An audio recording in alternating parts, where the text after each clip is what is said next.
friends, Romans, countrymen, lend me your ear. You're listening to Oh Brother, When Art Thou? And now here's your host, Neil White. Welcome to Oh Brother, When Art Thou? I'm your host, Neil White, joined as always by my brother, David, and we haven't gone too crazy yet in quarantine, have we, David? Not too crazy, no. Still sane enough to do a history podcast? Or is it insane enough to do a history podcast? I can never remember. I think it's the second one. All right, then. Let's do it. David, as always, oh brother, when art thou?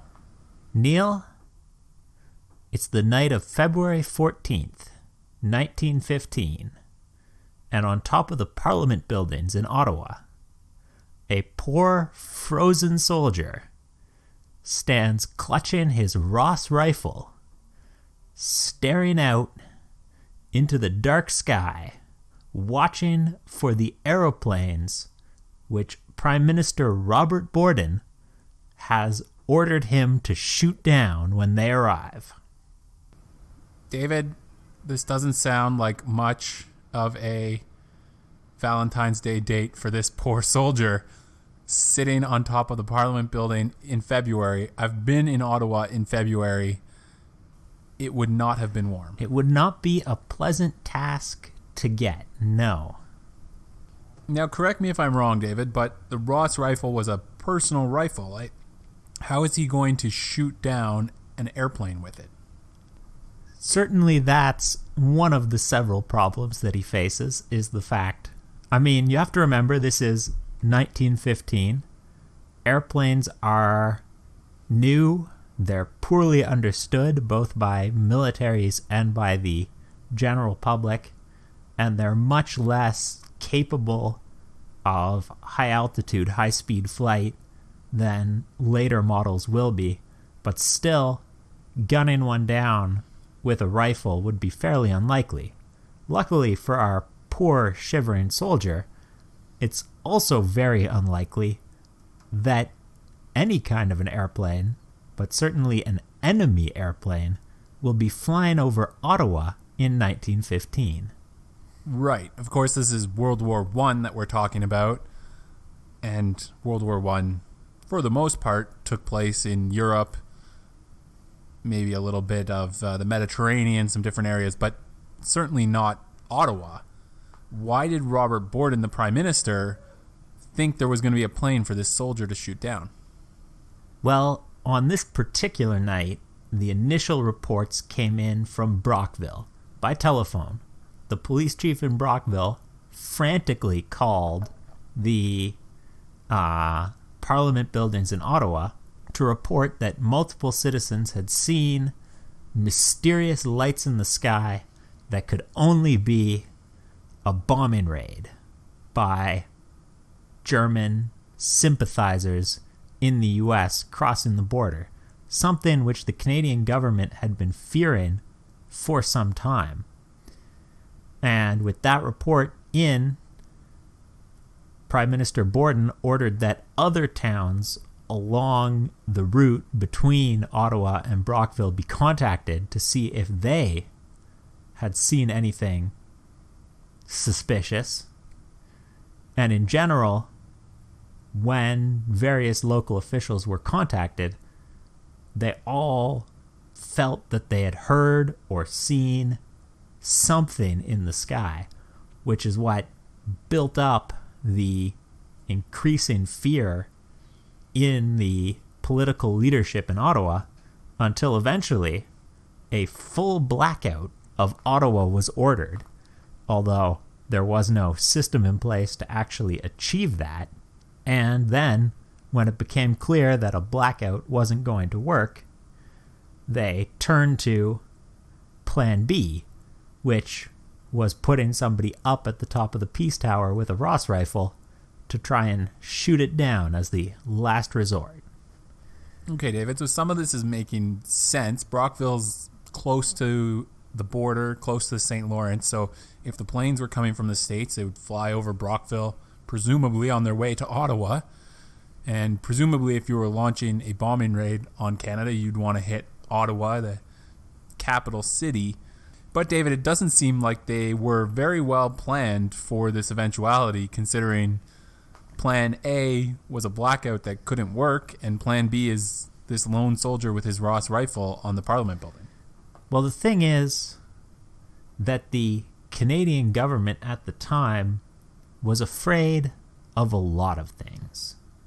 It seems a little crazy right now, looking back on it, to think that the Canadian government was particularly afraid that the war, the World War, was going to come into Canada, was going to erupt into violent conflict on Canadian soil. But they were. And the reason for that, well, there's several reasons for that. One of the reasons for that is because there were persistent rumors that the German embassy staff in Washington, D.C.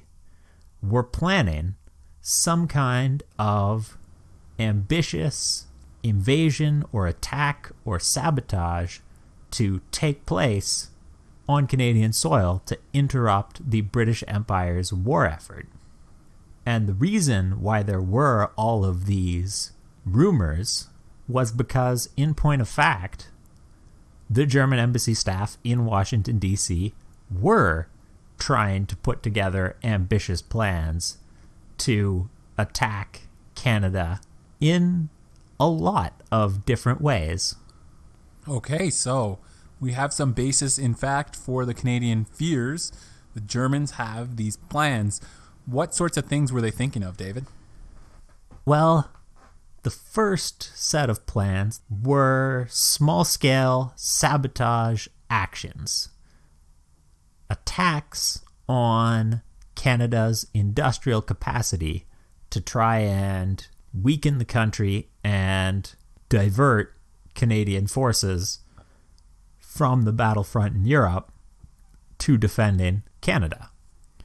And one of the reasons why on February 14th, Robert Borden was so concerned about this report of mysterious lights in the sky is because earlier that same month, on February 2nd, 1915, there'd been an attack at Vanceboro International Bridge between Maine and New Brunswick.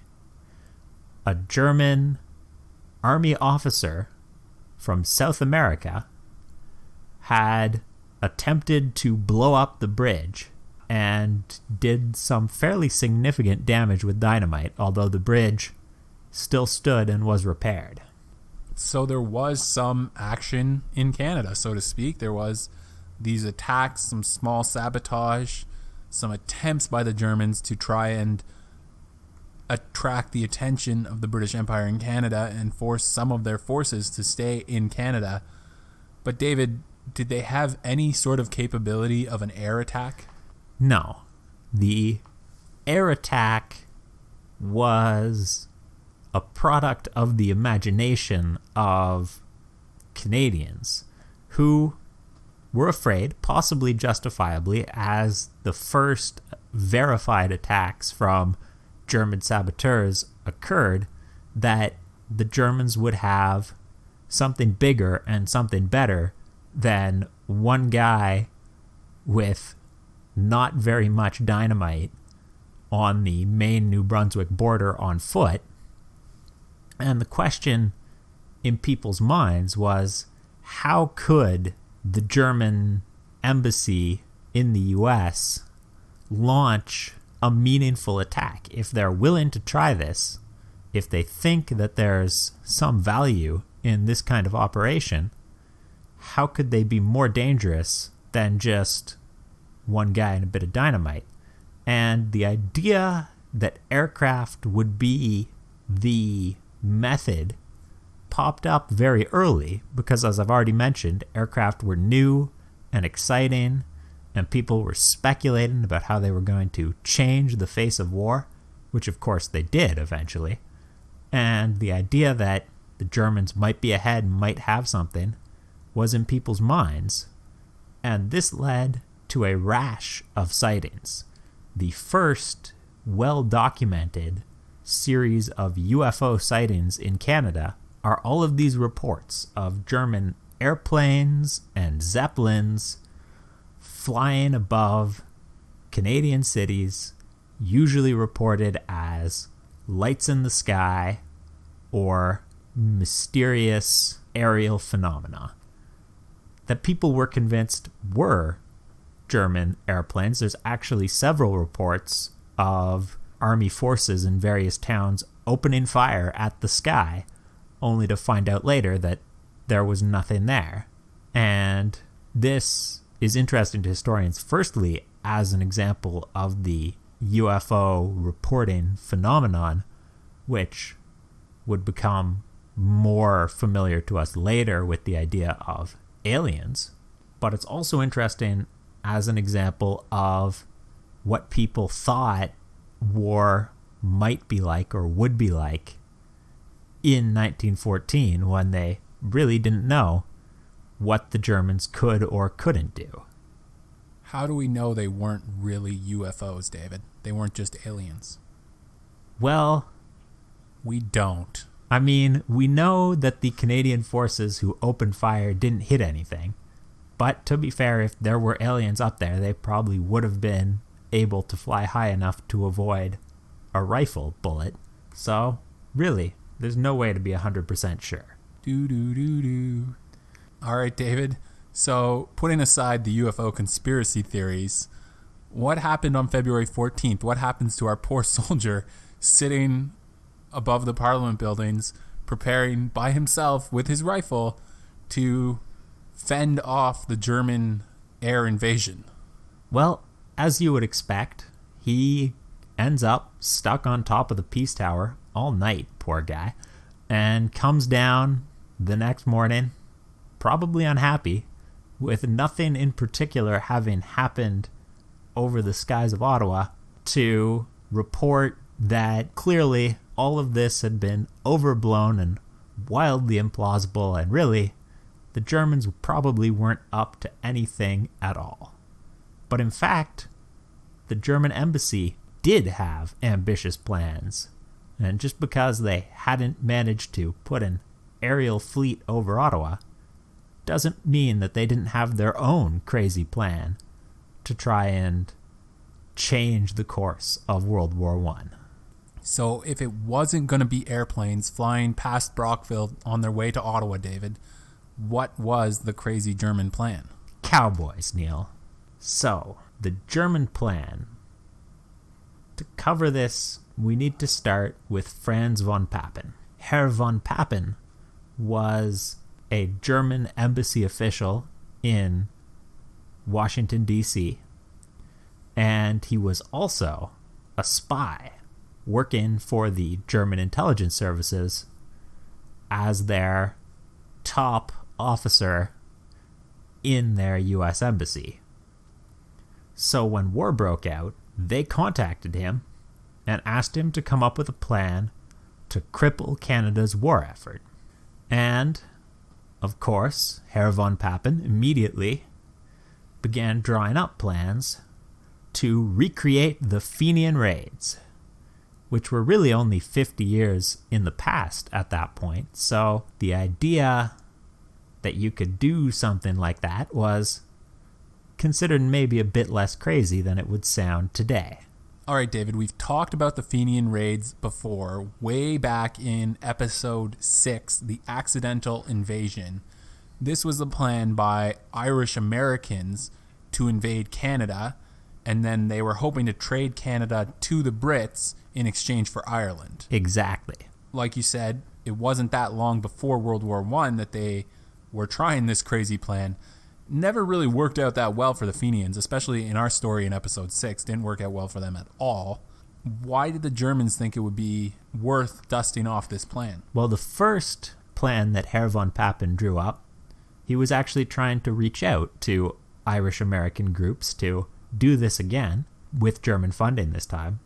He didn't think they could succeed, but he hoped that, firstly, an attack would distract Canadian resources away from the Western Front in Europe, which was the critical front of the war from the German perspective.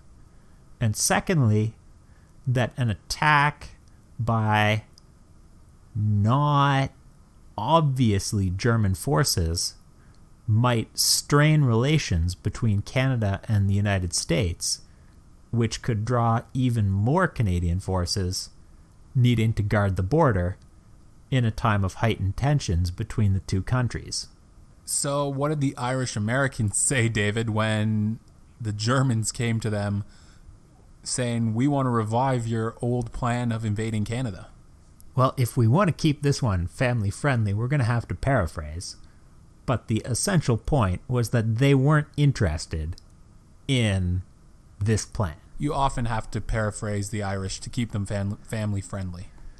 So after that, von Papen began considering whether there was a different way to get together a large force to attack Canada from the United States, which wouldn't be obviously connected to the German government. And as he examined a map of Canada that marked reported troop concentrations where Canada was raising troops, he noted that if you go farther out west towards Manitoba and Saskatchewan, Canadian troops are very thin on the ground.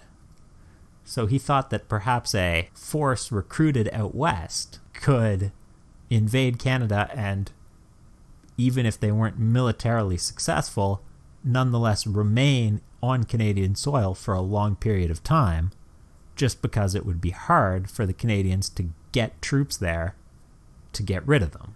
That is the problem with Canada, David. It is so big that if you get lost, it can be hard to track you down. So is this where we get to the Cowboys? So this is where von Papen decided he needed to learn about what was out in the American West that could be recruited for this plan.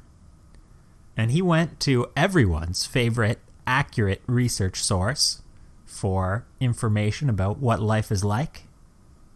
He watched some Hollywood movies. Which ones? Well, mostly Westerns, I guess. Makes sense. He reported back to Berlin that he believed that 50,000 cowboys could easily be recruited in the state of Montana, given how prevalent they seemed to be, and reports about how mechanization was putting cowboys out of work at this time. So he thought, all we have to do, go out to Montana, hire a bunch of cowboys, all of whom will have 6 shooters and rifles, because anyone who's seen Hollywood knows that cowboys are never unarmed, and send them north. David, as someone who's watched a lot of Hollywood movies, this sounds like a great plan to me. But Berlin had a problem with the plan. This sounds just like Hollywood, David. There's always some meddling bureaucrat who has a problem with our great plan. The problem that the diplomatic office in Berlin had with this plan was that the cowboys wouldn't be in uniform. And that was illegal under the laws of war. So was everything else about this plan, obviously, but they were fine, I guess, with all the rest of it, but not with the out-of-uniform thing. So, over the course of almost 6 months, a series of cables were sent back and forth, trying to sort out what would be an acceptable cowboy uniform for the hypothetical cowboy mercenaries to wear while they invaded Canada. And what did they come up with, David? Well, they eventually basically came up with a somewhat unrealistic standard cowboy garb, mostly based on the Hollywood movies, which were also available in Berlin, conveniently, which they assumed that the cowboys would be able to get themselves, but look the same for that uniform quality, and then a set of badges which would be issued so that they would be worn on the sleeves of the shirt, varying for officers, for sergeants, for privates. It was all quite well thought out. Okay, David, so that part might have been well thought out, but did they get around to actually recruiting some cowboys? No. I mean, von Papen did try to send out some agents to Montana But those agents pretty quickly reported that there was no massive horde of unemployed cowboys wandering around in Montana. And as it became clear that they were not going to be able to rapidly raise a already armed force of unemployed cowboys, since most of the cowboys who'd been made unemployed by technology had already moved back to the cities where there were jobs. So the entire plan fell apart on them, and that was one invasion Canada didn't have to end up fighting off.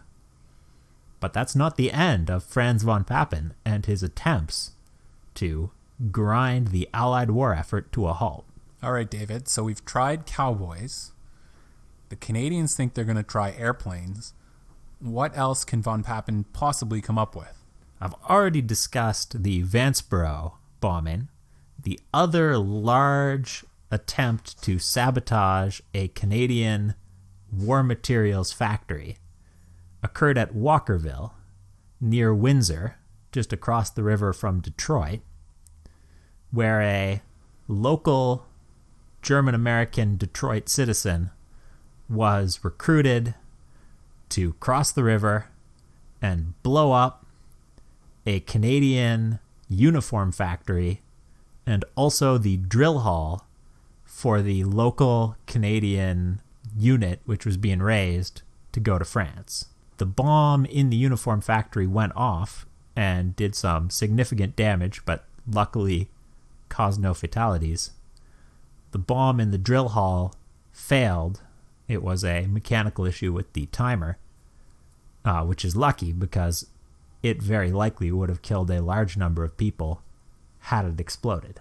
So the Germans have had some success with sort of minor sabotage, traditional bombing of factories and bridges. Exactly. But it's definitely not as sexy as cowboys or airplanes. It is not as sexy as cowboys or aliens, but it was what was working for von Papen.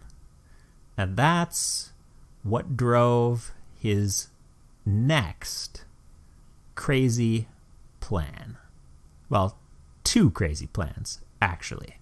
Because by this point, we're getting into 1916. And things are looking bad for Germany.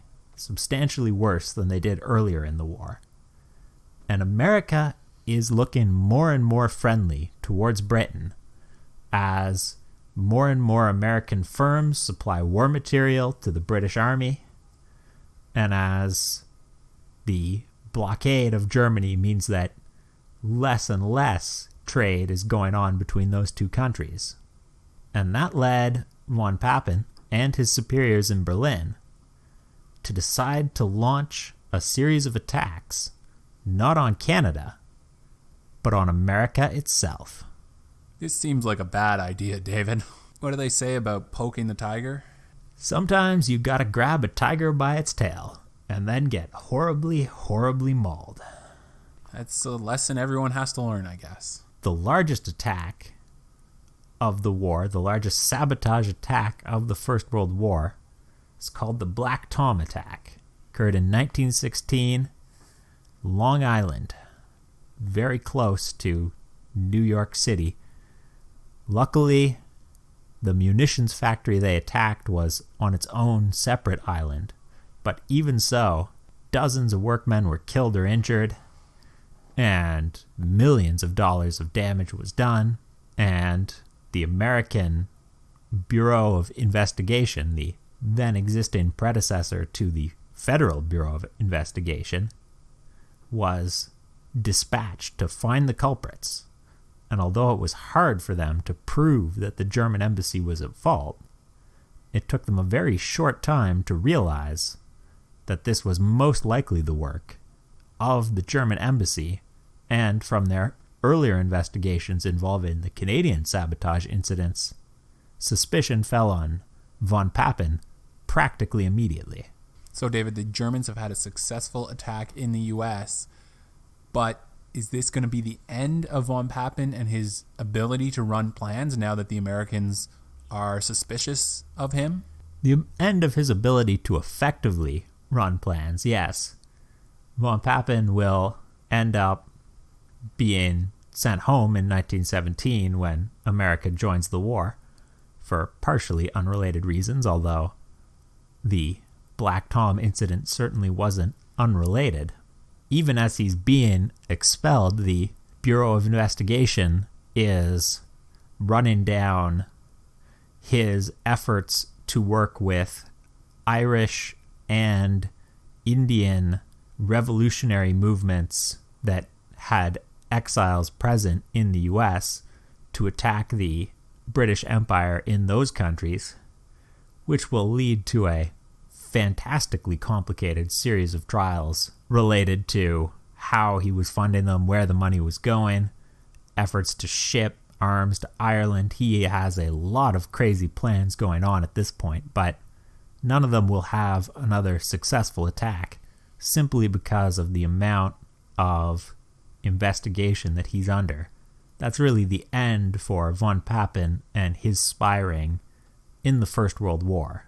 So, David, it was some mixed results for sure for the German embassy in the U.S., as they had some success with a few bombing attacks, but no big success with the cowboy-type plans. No, the more ambitious the schemes were, the less successful they tended to be.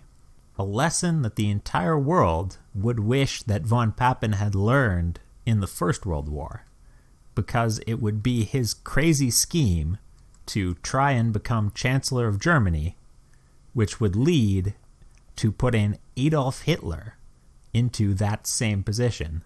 Did this one involve cowboys too, David? No cowboys, just depressing German politics.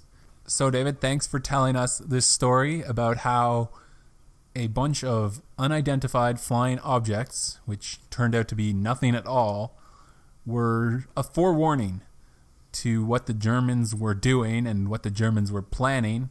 And although they had some success, in the end, crazy plans tend to be crazy plans. You get more damage on the backfire than you tend to get when they actually work.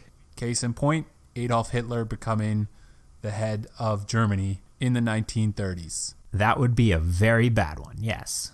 Well, David, we hope you enjoyed this episode. If you did, make sure you leave a rating and review on your favorite podcast app and give us a follow at When Art Thou on your favorite social media app. We would love to connect with you. And if you are interested more in those Fenian raids, go back to episode 6, The Accidental Invasion.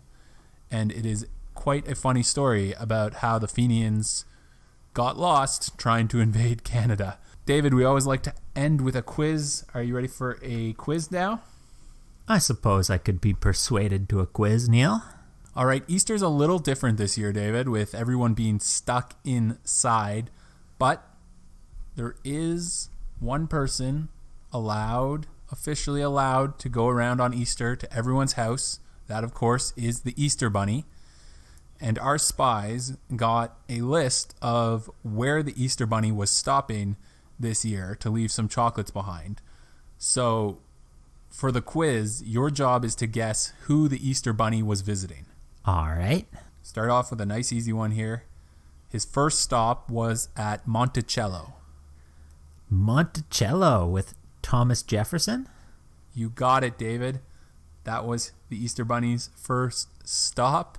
Next, he was off to Robben Island. Robben Island. I really don't know who would live on Robben Island.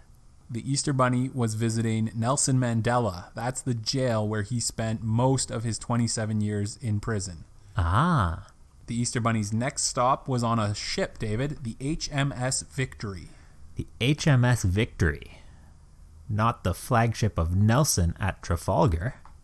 That very ship. So a few chocolate eggs for Lord Nelson. Then it was off to Walden Pond. Walden Pond with Henry David Thoreau busy writing? That's it, David. Our final stop for the Easter Bunny, David, was Vostok 1. Vostok 1. Sounds like a Soviet spaceship to me. I'm not entirely up on my cosmonauts, so I'll guess Yuri Gagarin. You're correct, David. That's the ship on which he became the first man in space. Thanks for playing along, David. Always happy to, Neil. And thanks for listening.